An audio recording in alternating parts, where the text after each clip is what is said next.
হেন কৃষ্ণ নাম যদি লহে বহু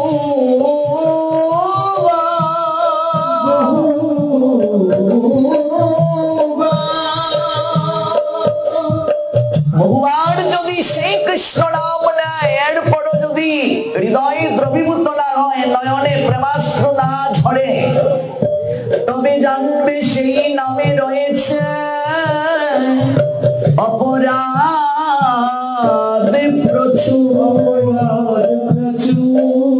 বহুবার সেই কৃষ্ণ নাম নেয়ার পরও যদি আমার চিত্ত না গলে, ক্রিয়া যদি না করে, বুঝতে হবে বহু জন্মের অপরাধী আমি।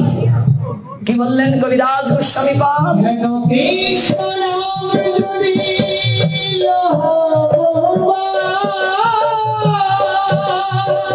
গৌর প্রেমানন্দে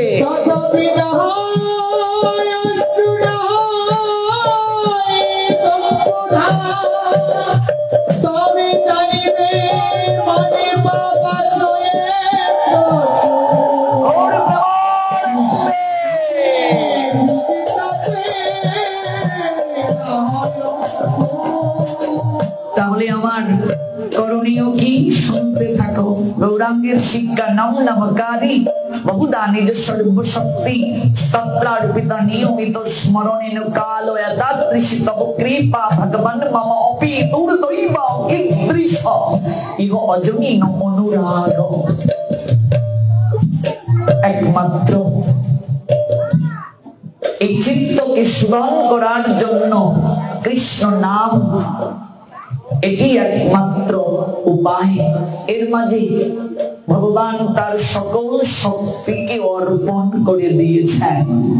নাম নাম অকারি বহুদা নিজ সর্বশক্তি, ভগবান তার সকল শক্তি নামের মাঝে দিয়েছেন।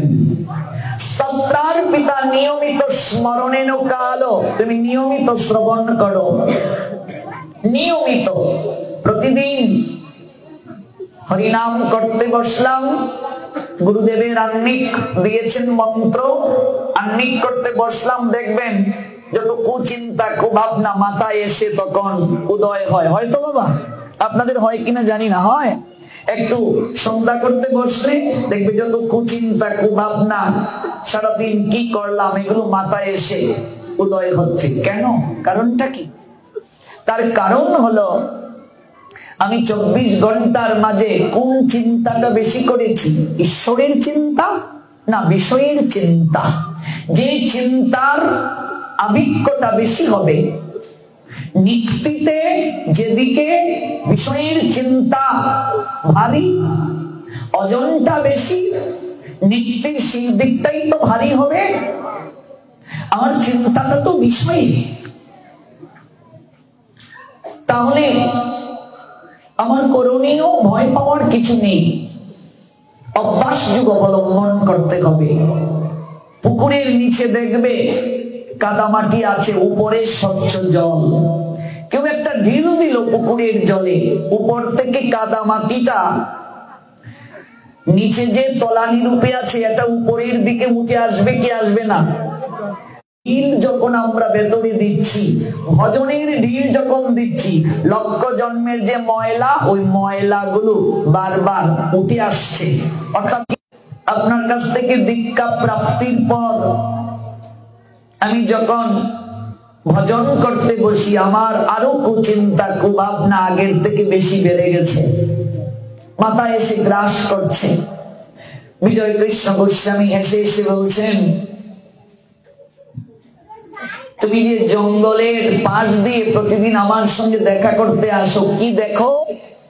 বলছি কোনদিন দেখি একটা সর্প যাচ্ছে, কোনদিন একটা শৃগাল দেখি, কোনদিন দূরে দেখছি একটা ব্যাঘ্র, কিংবা অনেক দূরে কোনদিন একটা সিংহকে দেখেছি, কখনো কখনো হরিণের ছানা তিরিং বিরিং করে লাফিয়ে যাচ্ছে, তাও দেখেছি।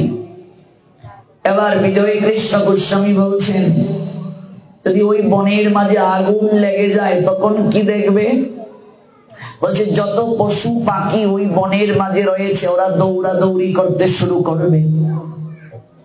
আমি তো প্রতিদিন একটা একটা করে দেখেছি, কোনোদিন হরিণ দেখেছি, কোনোদিন ব্যাঘ্র দেখেছি, কোনোদিন সিংহ, কোনোদিন সর্প, কোনোদিন কোন প্রজাতির পাখি, কিন্তু আগুন লাগলে সবাইকে একসঙ্গে দেখবো ওরা দৌড়াচ্ছে। গুরুদেব বললেন ভজনের আগুন যখন ভেতরে লেগে যায়, অপরাধ রূপ পশু পাখিগুলো দৌড়াতে শুরু করে দৌড় দেওয়ার জন্য। ভজনের আগুন যখন লাগে ভেতরে, ভজনের আগুন, হরিনাম করছ, ভজন করছ, দেখবে কুচিন্তা কুভাবনা রূপ পশুগুলো বিরিং বিরিং করে লাফাচ্ছে। ভয় পেও না, বুঝবে ফিল্টারকরণ চলছে, ওরা দৌড়াচ্ছে, পালানোর পথ খুঁজছে, আর ওরা পালিয়ে যাবে। একদিন তুমি শান্ত হয়ে যাবে, স্থির হয়ে যাবে।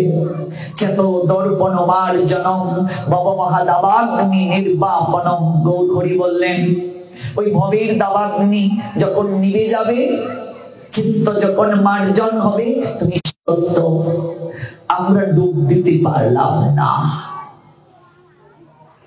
আমরা ওই নামে প্রেমে নিজেকে মজাতে পারলাম না, নিজেকে ধাবিত করতে পারলাম না। এজন্যই সাধু সঙ্গীর দরকার, এজন্যই অভ্যাস যোগ অবলম্বন করা দরকার। চিত্ত নির্মল হবে, দাম্ভিকতা দূরীভূত হবে সঙ্গীর প্রভাবে। সঙ্গ না করলে কিছু হয় না। বিবাহ বন্ধনে আবদ্ধ হলাম, ভজন সঙ্গিনী গ্রহণ করলাম, অগ্নি সাক্ষী রেখে সপ্ত পাকে প্রতিজ্ঞা করে এলাম আজ থেকে আমরা দুজন মিলে ভজন করব। কিন্তু অধিকাংশ পরিবারের স্ত্রীকে শয্যা সঙ্গিনী বানিয়ে ফেললাম, ভজন সঙ্গিনী করতে পারলাম না। স্বামী স্ত্রী মিলে ভজন করলাম না, প্রসাদ গ্রহণ করলাম না, ভাগবত পাঠে এলাম না। যে নারীর শক্তি তোমার জীবনে, যে নারীর স্মৃতিতে সিঁদুর দিয়েছো, তুমি শক্তিকে গ্রহণ করেছ, সেই শক্তির সদ ব্যবহার হলো না। এটাই দুঃখ আমাদের জীবনে। এই জন্য শক্তিকে গ্রহণ করো। সপ্ত দিবস ব্যাপী নারীকে সৃষ্টি করেছেন ব্রহ্মা। আমরা এই জায়গা থেকেই তো গেলাম। সৃষ্টি করে তিনি নিজেই উপলব্ধি করতে পারছেন না এই বিচিত্র স্বভাবের এই নারী। এই নারী যদি কারো জীবনে ভজন সঙ্গিনী হতে পারে, সেই পুরুষের জীবন স্বর্গময় হয়ে যায়।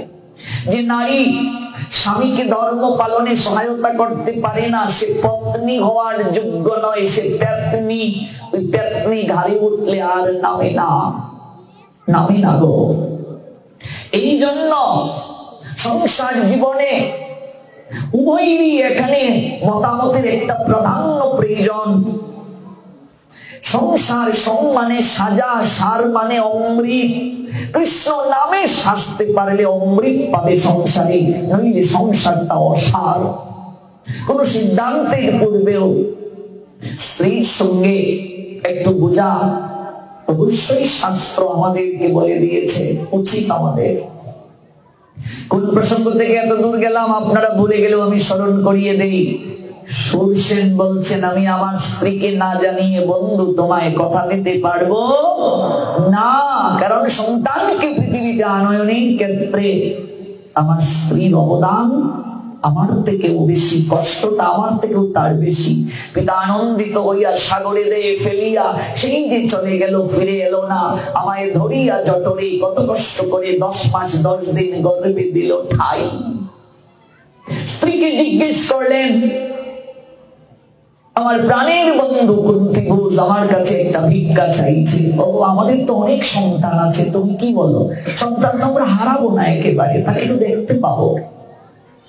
তোমার ধর্ম পালনে সহায়তাকারিনী আমি, তোমার ইচ্ছে কি? আমার তো ইচ্ছে আমার বন্ধুর মুখে হাসি ফুটানো। স্ত্রী বললেন তোমার ইচ্ছে পূরণ হোক। যথাসময়ে সন্তান হলো, কন্যা সন্তান, নাম রাখলেন পৃথা। ওই পৃথার পুত্র পার্থ। বলছিলাম গীতায় 38 বার পার্থ নামে অর্জুনকে সম্বোধন করা হয়। সে ওই পৃথার পুত্র পার্থ, ওই পৃথাকে যজ্ঞ করে দান করে দেয়া হলো কুন্তিভোজ রাজার কাছে। পালক পিতা কুন্তিভোজ, কুন্তিভোজ তার নামানুসারে পৃথার নাম রাখলেন কুন্তি। এবার বুঝেছেন কুন্তি নামটা করতে গেল, পিতার নাম পরবর্তীতে হলো কুন্তি। আর ওই কৈশোরে দুর্বাসার সেবা করে কুন্তিভোজের রাজসভায় দুর্বাসা এলেন, সেবা করে তাকে সন্তুষ্ট করে বর প্রার্থনা করলেন, একটা বর দিয়ে গেলেন মন্ত্র। ওই মন্ত্রকে উচ্চারণ করে যে দেবতাকে আমন্ত্রণ করবে সেই দেবতার প্রসাদে সন্তান হবে। ওই মন্ত্রের প্রভাবে পঞ্চ পাণ্ডবের জন্ম হলো। আর মন্ত্র পরীক্ষা করতে গিয়ে ভুল করে কর্ণকে প্রাপ্ত হলেন, ওই কর্ণকে জলে ভাসিয়ে দিলেন। এই লীলা আপনারা সবাই জানেন।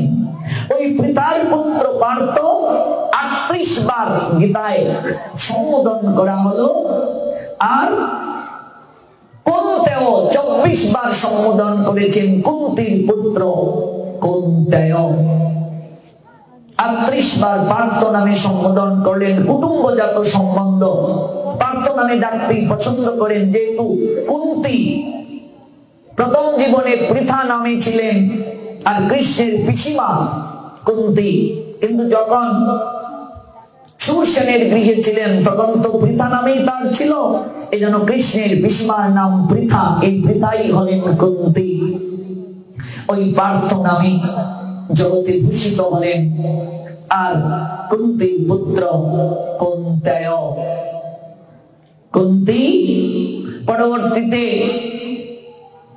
কর্ণকে যুদ্ধের প্রারম্ভিকায় সন্তানের দাবি নিয়ে গিয়েছিলেন বটে, কিন্তু কর্ণ তখন বললেন আর সম্ভব নয়। একটা মা তার সন্তানকে ঊর্ধ্ব স্তরে পৌঁছে দিতে পারে, আবার নিম্ন স্তরে পৌঁছে দিতে পারে। সন্তানের জীবনে একটা মায়ের অবদান সবচেয়ে বেশি।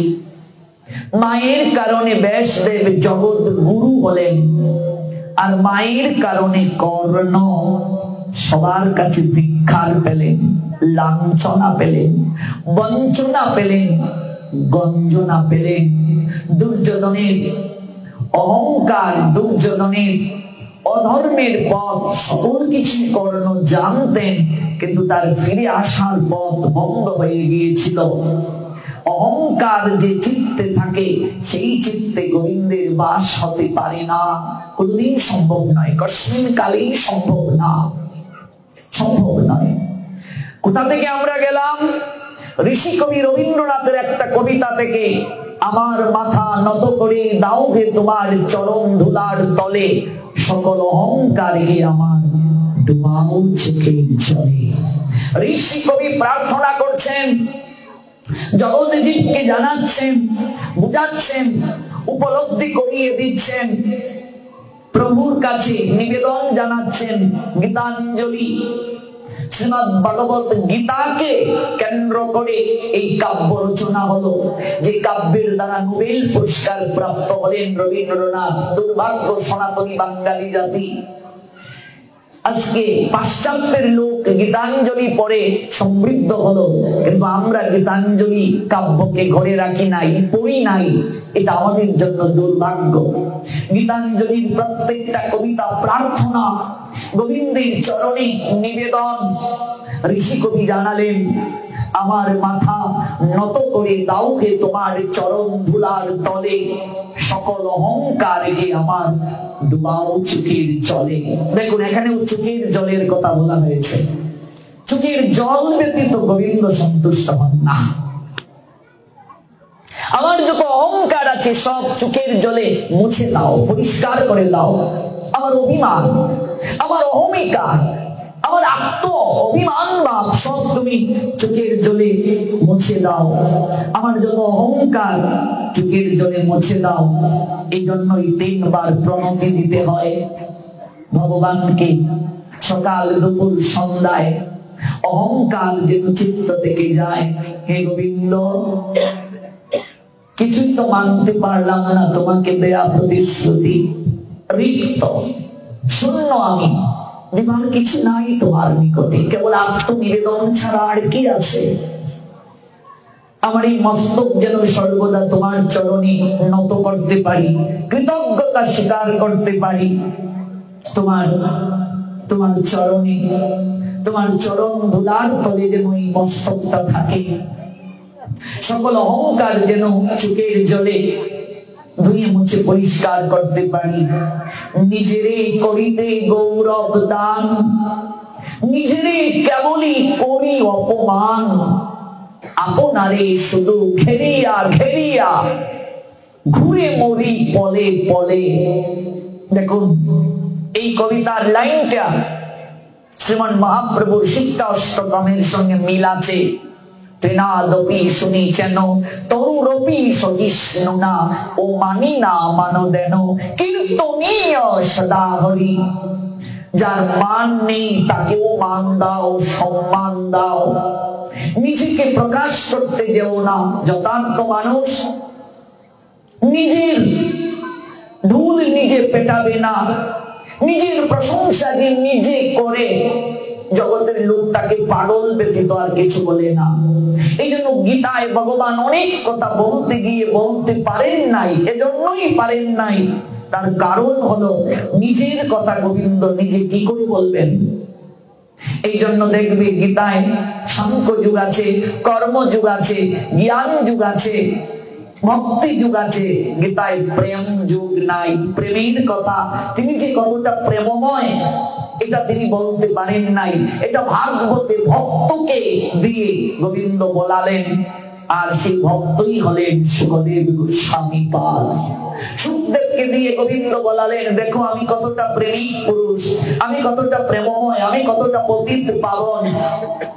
এই জন্য নিজেরই করিতে গৌরব দান। আমরা কেবল নিজের সম্মান চাই, নিজে ভালো থাকতে চাই, নিজে সুখী হতে চাই, নিজে কি করে আরেকটু ভালো থাকবো, এই নিয়ে আমরা সর্বদা বেকুল।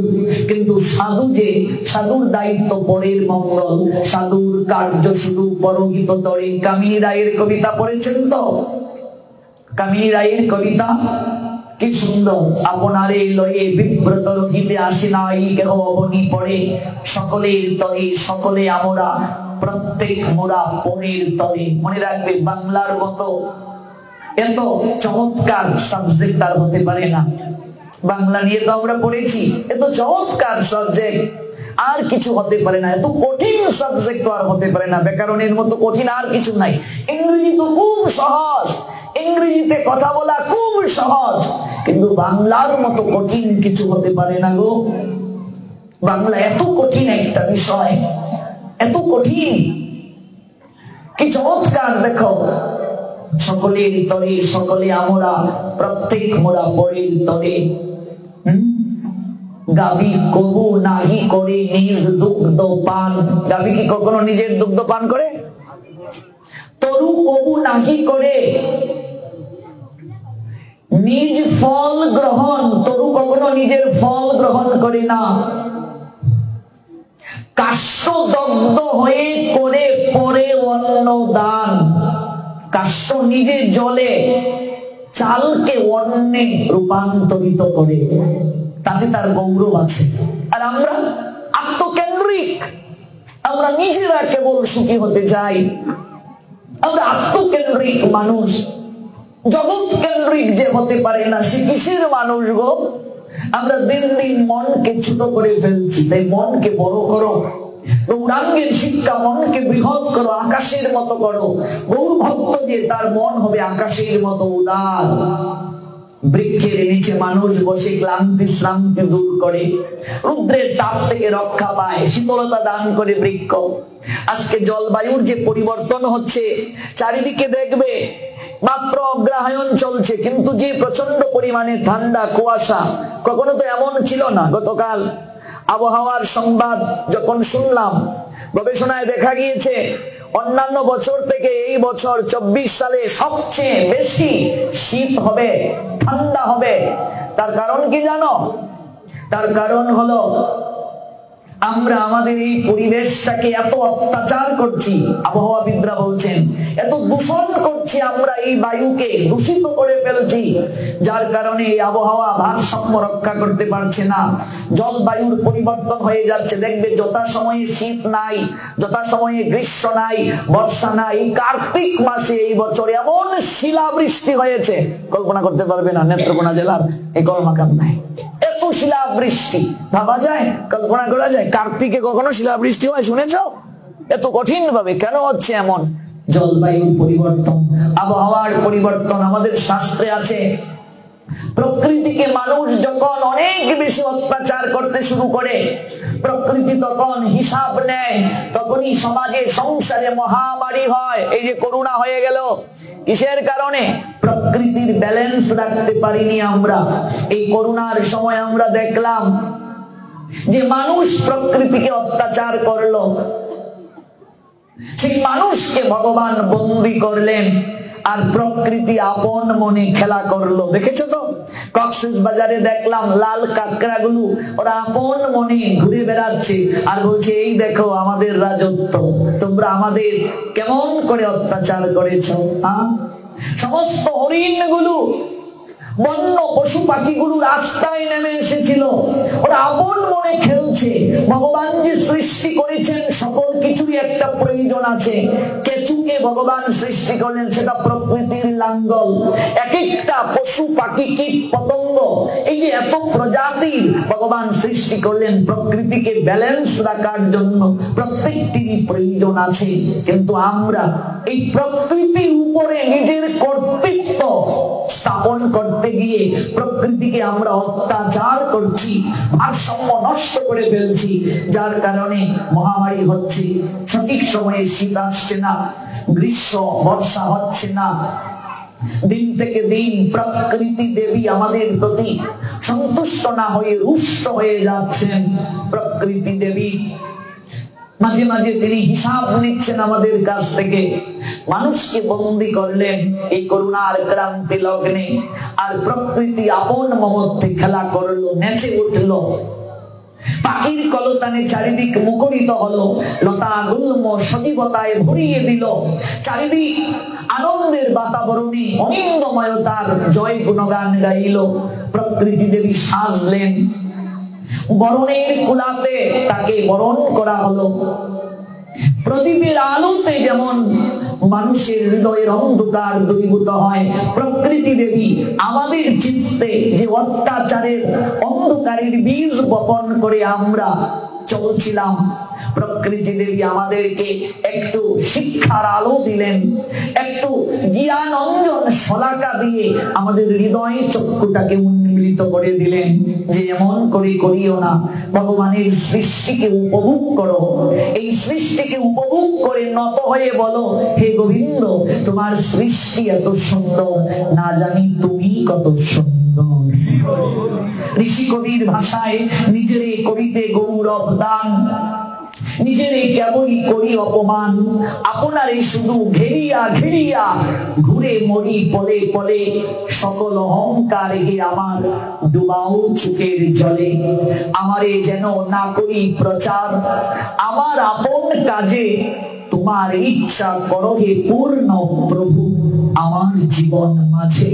প্রভু যে আমায় আপনার সৃষ্টি করেছেন তার পশ্চাতে একটা ইচ্ছা আছে। আমরা আমাদের ব্যক্তিগত ইচ্ছায় চললে হবে না। আমরা তার বান্দা, তার চাকর, তার গোলাম, তার বন্দেগিরি করার জন্য আমরা এসেছি। ল্যাংটা হয়ে এসেছিলাম, ল্যাংটা যাব, কিচ্ছু কি নিয়ে আসি নাই। সব দিয়েছেন তিনি আমাদেরকে খেলার জন্য। এই জগৎ সংসারটা একটা মাঠ, দেখেছো? খেলার মাঠে রেফারি খেলে, কিন্তু দৌড়ায় কেন? দুই পক্ষ দৌড়াচ্ছে, রেফারিও তো দৌড়াচ্ছে, সে কি খেলে? দৌড়াচ্ছে কেন? বুঝতে হবে, তত্ত্ব আছে। আমরা তো খেলা দেখি, কিন্তু এই খেলা দেখতে গিয়ে আমার এই তত্ত্বটা জাগ্রত হলো যে রেফারি কেন দৌড়ায়? এই জগৎটা খেলার মাঠ। এখানে সৃষ্টির প্রারম্ভে ভগবান তিনি এক থেকে বহু হলেন। যে একা থাকার মাঝে তো আনন্দ নাই, তাই বহু হলেন তিনি। প্রেমময়ীকে বামঙ্গ কান্তি থেকে সৃষ্টি করলেন। কিছু মূর্খ লোকেরা রাধাকে কৃষ্ণের মামি বানিয়ে দিয়েছে, এই সেই কত কিছু বানিয়ে দিয়েছে। এটা সম্পূর্ণ মূর্খতা। যিনি কৃষ্ণ তিনি রাধা, মনে রাখবে। লীলারস আস্বাদিতে দুই দেহধারী, লীলা শেষ কৃষ্ণের শরীরে রাধারানীর প্রবেশ।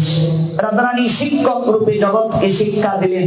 যেমন অগ্নি থেকে তার উত্তাপকে কখনো আলাদা করা যায় না। আচ্ছা, আগুন যেখানেই নিয়ে যাওয়া হোক, তার পুরানোর শক্তিকে রেখে কি আগুনকে নিয়ে যাওয়া যায়? যায় না। কৃষ্ণের শক্তি লাদিনী শক্তি রাধা। রাধাকে সৃষ্টি করলেন, লীলা করে আমাদের শিক্ষা দেবেন।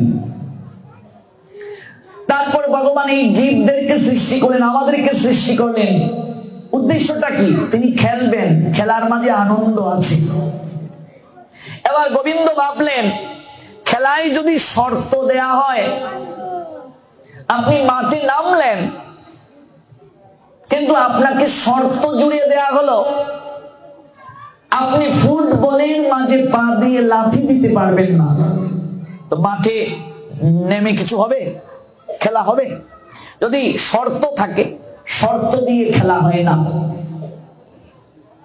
যে খেলার মাঝে শর্ত থাকে, চাওয়া পাওয়া থাকে, এটা জুয়া খেলা, এটা আনন্দের জন্য নয়।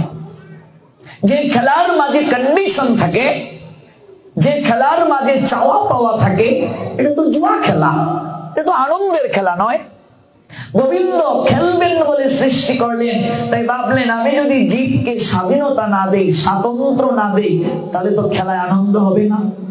তাই আমাদেরকে স্বাধীন করে দিলেন, যাও তোমাদেরকে স্বাধীনতা দিলাম, তবে মনে রেখো বাঁশি কিন্তু আমার হাতে আছে। কথাটা বুঝবেন?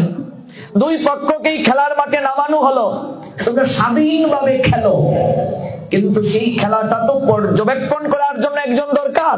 তাই রেফারির হাতে বাঁশিটা দিয়ে দেয়া হলো। মাঝে মাঝে স্বাধীনতা যখন লঙ্ঘন করবে, তখন একটা ফু দিয়ে সতর্ক করে দেয়া হয়। ভালো করে বুঝবে। ওই খেলা দেখতে গিয়ে আমার অনুভূতি হলো, আপনাদের এরকম কোনোদিন হয়েছে কিনা আমি জানি না, এটা আমার অনুভব হলো। এই জন্য রেফারি মাঝে মাঝে বাঁশিতে ফু দেয়, সতর্ক করে দেয়া হয়, এই তুমি ফাউল করেছো। যখন এর থেকে মারাত্মক সতর্ক না হয়ে কিছু করে, তখন তাকে একটা হলুদ কার্ড দেখানো হয়, এই সতর্ক হয়ে যাও, নতুবা এই খেলার মাঠ থেকে তোমাকে লাল কার্ড দেখিয়ে বের করে দেয়া হবে। এরপরেও যদি কেউ না মানে, সতর্ক না হয়, তাকে খেলতে দেয়া হয়, লাল কার্ড দেখে যা বের হ, তোর যোগ্যতা নাই মাঠে থাকা। রেফারি খেলছে না কিন্তু দৌড়াচ্ছে। গোবিন্দ বলছেন আমার জন্ম নাই, এরপর আমি জন্মগ্রহণ করি, আমার কর্ম নাই, এরপরও আমি এই সংসার মাঠে খেলার জন্য, কর্মটাই খেলা, খেলারূপ কর্ম করি। ওই জগৎ জীবকে নিরীক্ষণ করার জন্য, নিজে আচরণ করে শিক্ষা দেওয়ার জন্য আমি জগতের বুকে আসি। নমে পার্থ অস্তি কর্তব্যম ত্রিষু লোকেষু কিঞ্চন ন অনবাপ্তব্যম অবাপ্তব্যম আদর্শ কর্মাণি যদি অহম ন বর্তয়াম যতি কর্মণি অতিনৃত মম বর্ত অনুবর্তন্তে মনুষ্য পার্থ সর্বশ ও son of Partho, there is no work prescribed for me within all the three planetary systems, nor am I in want of anything, nor have I need to obtain anything, and yet I am engaged in prescribed duties. Say, omnipotent maker Krishna, Srimad Bhagavad Gita, 3 chapters, Karma Yoga, 22 bars, and also said omnipotent maker Krishna, Srimad Bhagavad Gita, 3 chapters, Karma Yoga, 23 bars. For I ever fail to engage in carefully performing prescribed duties of Partha, certainly all men would follow my path. This causes the Almighty Creator Krishna said also Srimad Bhagavad Gita, Karma Yoga, 3 chapters, 21 bars. Whatever action a great man performs, common men follow, and whatever standards by exemplary act, all the world parts who said all power supreme in Krishna Srimad Bhagavad Gita, Karma Yoga, 21 1:22 and 23 verse. Yat yat acharati shreshto tat tateva itor janah suyat pramanam kurute loktat anuvartate name partasti kartavyam trishu lokeshu kinchana nono bhaktavya bhaktavya bharte avachkarmani jati aham na bhartayam jati karmani atinrito mama bharto nuvartante manushya partha sarvasa. এই ত্রিজগৎ সংসারে আমার কোনো কর্ম নাই, এরপরও আমি কর্ম করছি। কেন জানো? আমি যদি কর্ম না করি কেউ করবে না, সবাই আমাকে অনুকরণ করে কর্ম থেকে সরে যাবে, আর এর দায় আমাকে নিতে হবে। শ্রেষ্ঠ ব্যক্তিরা জগতে যা আচরণ করেন, অপর সাধারণ জন তাকে অনুকরণ করেন, তিনি যা জগতের বুকে প্রমাণ রেখে যান, সবাই সেটাকে গ্রহণ করে। তাই জন্ম কর্মের ঊর্ধ্বে যে ভগবান, সেই ভগবান তিনি জগতে আসেন নিজে আচরণ করে জগৎকে শিক্ষা দেওয়ার জন্য, কিন্তু তার এই আশাটা সাধারণ মানুষের মতো নয়। দিব্য, one who knows the transcendental nature of my appearance and activities, does not upon loving this body take his birth again in this material world, but eternal my Abudo Arjun said omnipotent Maker Krishna Srimad Bhagavad Gita 4 chapter Gyan Yug 9 verse Janma Karma Chome Dibbam Ebam Yavetti Tattata Tattale Om Punal Janma Noyeti Mameti Sorjuno। আমার জন্ম কর্ম অর্জুন দিব্য, এটা সাধারণ মানুষের মতো না। এই জগৎরূপ খেলার মাঠে গোবিন্দ তিনিও এসেছেন আনন্দ উপভোগ করার জন্য আর পর্যবেক্ষণ করার জন্য। আমরা যখন আইনকে লঙ্ঘন করে স্বাধীনতার অপব্যবহার বেশি করি, মাঝে মাঝে গোবিন্দ বাসীতে একটা ফু দেন, পদ আপত্তি আমাদেরকে ঘটিয়ে দেন গৌর প্রেমানন্দে। মাঝে মাঝে একটা বিপদ দেন, আপদ দেন, একটা দুঃখ যন্ত্রণা ঘটিয়ে দেন গোবিন্দ। এটা হুইশাল দেয়া, সতর্ক করে, সতর্ক হয়ে যা, স্বাধীনতার অপব্যবহার করিস না। এরপরও যদি কেউ সতর্ক না হয়, আরো কঠিন একটা বিপদ দেন, হলুদ কার্ড, সতর্ক হও। এরপরে যদি কেউ সতর্ক না হয়, absolutely departure omnipotent Maker Krishna said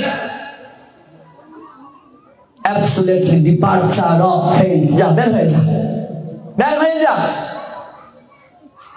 লাল কার্ড দেখিয়ে দেন, যা, মৃত্যু, যা, আর দরকার নাই, এখানে থাকার যোগ্য তুই ন। ঘুড়ি দেখছো আকাশে উড়তে? আমরা নিজেরাও হয়তো উড়িয়েছি। ঘুড়ি আকাশে যখন উড়ে তখন সে ভাবে আমার মতো আর কে আছে, কিন্তু সে ভুলে যায় লাটাইটা একজনের হাতে আছে। সুতো ধরে যখন সে টানবে, ঘুড়িকে নেমে আসতে হবে কি হবে না? তাই স্বাধীনতা যখন ভগবান আমাদেরকে দিলেন, খেলায় যদি স্বাধীনতা হরণ করে নেওয়া হয়, খেলায় আনন্দ হবে না। স্বাধীনতা পাওয়ার পর আমরা স্বাধীনতার অপব্যবহার করতে শুরু করেছি। আমরা ভুলে গিয়েছি গোবিন্দ রেফারি রূপে তিনি পর্যবেক্ষণ করছেন, মাঝে মাঝে বাঁশিতে সংকেত দিয়ে আমাদের সতর্ক করছেন। ওই স্বাধীনতা পেয়ে খেলার সামগ্রীকে আমরা আমাদের ব্যক্তিগত সম্পত্তি ভাবতে শুরু করলাম, এই শরীরটাকে সম্পত্তি ভাবতে শুরু করলাম। আত্মীয় স্বজন, পরিবার পরিজন, স্ত্রী পুত্র কন্যা আদি সবাইকে নিজেদের সম্পত্তি ভাবতে শুরু করলাম। ভুলে গেলাম এই সকল কিছু গোবিন্দ দিয়েছেন খেলায় আনন্দ প্রাপ্তির জন্য, এই সকল কিছু দিয়েছেন গোবিন্দ তার চরণ সেবা করার জন্য। ঋষি কবি রবীন্দ্রনাথ ঠাকুরের ভাষায় জগৎ জীবকে জানিয়ে দিলেন, আমারে না যেন করি প্রচার আমার আপন কাজে, তোমার ইচ্ছা পূর্ণ হয় যেন প্রভু। জীবন প্রাপ্তি নয় আমি খাবো দাবো শুভ আনন্দ করব ফুর্তি করব এই জন্য তুমি জীবন দাও নাই, তোমার ইচ্ছাটা যেন আমি পূরণ করতে পারি। যাচিহে তোমার চরম শান্তি, পরাণে তোমার পরম কান্তি, আমারে আড়াল করিয়া দাঁড়াও হৃদয়ে পদ্ম দলে। কি চমৎকার কথা! যাচিহে তোমার চরম শান্তি, তোমার কাছে শান্তি চাই। এই জীবন সংসার জগৎ অশান্তিতে ভরে গেছে, ধাউ ধাউ করে অশান্তির আগুন জ্বলছে। পরাণে তোমার পরম কান্তি, পরম মানে শ্রেষ্ঠ, কান্তি মানে সৌন্দর্য। তোমার তুমি চির সুন্দরী, পরাণে আছো, আমারে আড়াল করিয়া দাঁড়াও, তুমি ভেতরে আছো, এরপর তুমি আমার আড়ালে। আমার আড়ালে তুমি আছো। রবীন্দ্রনাথের ভাষায়, আমি বাহির পানে চোখ মেলিলাম, হৃদয় পানে চাইলাম না। তুমি আমার মাঝে আছো, আমার হিয়ার মাঝে লুকিয়ে আছো। দেখতে তোমায় পাই না, তোমায় দেখতে পাইলাম না, তুমি আমার ভেতরে আছো। চমৎকার লালন বলছেন, লালন শাহ চমৎকার বললেন, বাড়ির পাশে আরশি নগর, সেটাই একজন পড়শি বাস করে রে, আমি একদিনও না দেখিলাম তাহারে। ভাবা যায় কি অনুভব লালনের। এই গানটা যদি ব্যাখ্যা করি 3 ঘন্টাও শেষ হবে না। আরশি মানে আয়না, বাড়ির পাশে আরশি নগর, এই হৃদয়টা হচ্ছে আয়না। বাংলা গান আমার হৃদয় একটা আয়না, ওই আয়নায় তোমার মুক্তি ছাড়া আর কিছুই দেখা যায় না। ওরে কার মুখ দেখোস রে হতচ্ছাড়া, এই মুখ দেখলে তো তোর আসা যাওয়া বারণ হবে না রে। ওই হৃদয় আয়নায় গোবিন্দকে দেখার জন্যই তোর জগতে আসা। বাড়ির পাশে আরশি নগর, সেটা একজন পড়শি বাস করে রে, আমি একদিনও না দেখিলাম তাহারে। তুমি আমার মাঝে আছো, কিন্তু এই হৃদয়ে, এই আরশিতে, আরশিতে মানে আয়নাতে, আমি একদিনও তোমায় দেখলাম না, তোমায় দেখলাম না, অনুভব করলাম না তুমি যে আমার ভেতরে আছো। ও বাবা, বাতাস দেখা যায় না, অনুভব হয় কি হয় না? গোবিন্দ যে আছেন ভেতরে, আমরা অনুভব করতে কিন্তু পারছি। আমরা বসছি, দাঁড়িয়ে আছি, চলতে পারছি। দেখুন, চিমটি কাটলে অনুভূতি হচ্ছে, কষ্ট পাচ্ছি, কিন্তু তিনি চলে গেলে আগুনে ফেলে দাও, কষ্ট হয়, কিন্তু তাকে জানার চেষ্টা করছি না। লালনের ভাষায়, খাঁচার ভিতর চিন পাখি কেমনে আসা যায়, কেমনে যে আয় আর কেমনে যে যায় একবারও বুঝতে পারি না। বাউল কবি কি সুন্দর করে বললেন, দেখুন, কেন এই পিঞ্জিরাতে তোমার বসতি, কেন এই পিঞ্জিরার সাথে তোমার প্রীতি, আসা যাওয়া দিবারাত্রি ঘরে আর বাইরে, তোমারে পুষিলাম কত আদরে, ও মাটির পিঞ্জিরায় সোনার ময়না রে, তোমারে পুষিলাম কত আদরে। তুমি আমার ভেতরে আছো, কত আদর যত্ন করে পুষলাম, হ্যাঁ, কিন্তু কখন যে ভেতর থেকে যাচ্ছে আবার ভেতরে ঢুকছে। বিষ্ণু পুরাণের ভাষায়, জলজা নবলক্ষণী স্থাবরা লক্ষ বিংশতি ক্রিময়া রুদ্র শঙ্কা পক্ষিনাম 10 লক্ষ নাম 30 লক্ষ জ্ঞানী পশব জন্ম চাতুর্লক্ষানি মানুষা। কখনো জলজ প্রাণী হয়ে, কখনো পাখি হয়ে, কৃমিকীট হয়ে, পশু হয়ে, মানুষ হয়ে কখন যে ভেতরে ঢুকছে, কখন যে ভেতর থেকে বাহির হচ্ছে। খণ্ড অখণ্ডের সঙ্গে মিলিত হওয়ার জন্য ছটফট করছে, জীবাত্মা পরমাত্মার সঙ্গে মিলিত হওয়ার জন্য ছটফট করছে।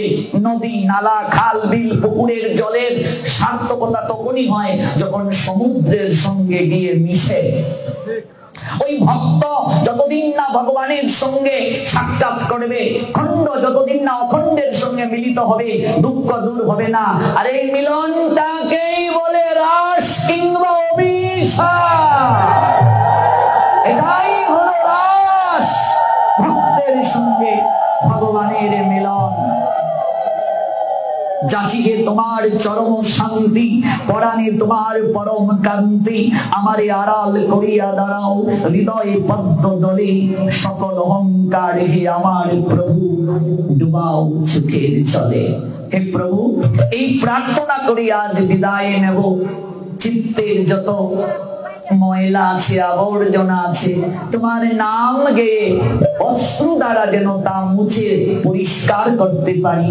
আমার সকল অহংকার, দাম্ভিকতা তোমার চরণে অর্পণ করে এই সাধুর সঙ্গে অবিস্নাত হয়ে যেন অন্তিম কালে একবার হলেও হা গোবিন্দ, প্রাণ গোবিন্দ বলে যাত্রা করতে পারি। হরে কৃষ্ণ